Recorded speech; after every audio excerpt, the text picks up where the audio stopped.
Claudine yabajije ngo ni gute yagabanuka ibinure, yagabanuka inda, yakuraho ibicece, ibinyenyanza ariko agasigarana ahandi hose. Arashaka we kugabanuka ibinure byo ku nda gusa. Igisubizo rero nicyo ngiye kukugezaho kuri wowe ufite ikibazo nk'icya Claudine ushaka kugabanuka inda yonyine.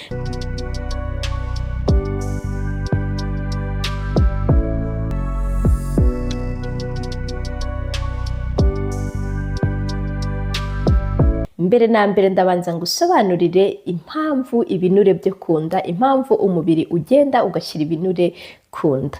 Ibinure byo kunda bishaka kuvuga ko akenshi umubiri uba ufite ibintu byinshi anexe.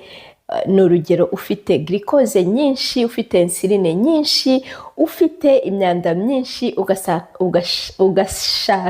umubiri ugashaka ahantu ibibika.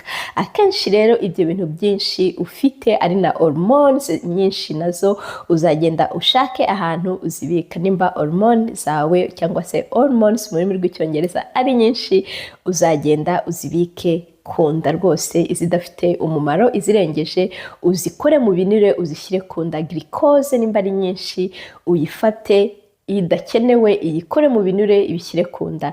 Insuline yawe, isukari nyinshi, nimba ufite insuline iri hejuru, urya isukari nyinshi, ukoresha isukari nyinshi, umubiri uzagenda iyo udakeneye uyikoremo ibinure ubishyire kunda. Rero urumva, mbere na mbere ni ugushimira umubiri wacu kuko uzi ubwenge, utagenda ngo ufate bya binure ubishyire hafi y'umutima, hafi y'ibihaha, hoya kuza ukabishyira kunda ahantu usanga dufite rwose twakomeza tugakora, umubiri wacu ugakora nubwo uba ufite ibyo binure birenzeho.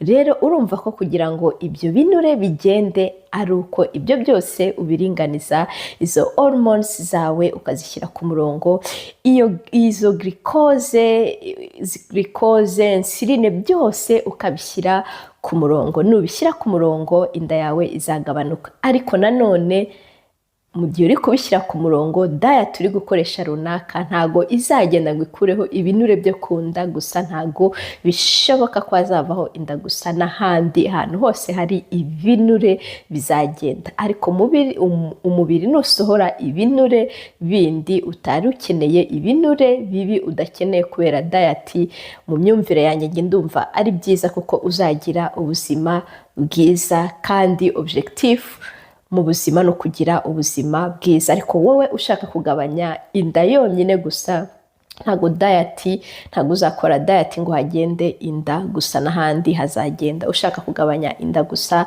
icyo wakora ni ukugenda bakagukorera chirurgie, bagakuraho ibinure bibi, bikagenda ahandi hakarekeraho.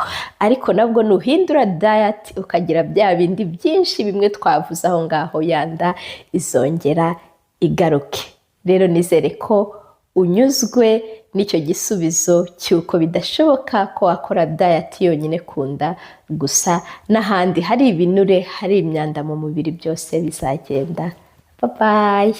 Wowe kandi wifuza gukora diet yakugabanyiriza ibiro, ibicece, ibinyenyanza, amaguru hafatanye, ahantu hose, munsi ndagushyiramo diet. Gushaka diet y'iminsi 30 arayibona, iminsi 14 arayibona hasi muri comment cyangwa se hejuru muri description y'iyi video. Naho ubutaha, bye bye.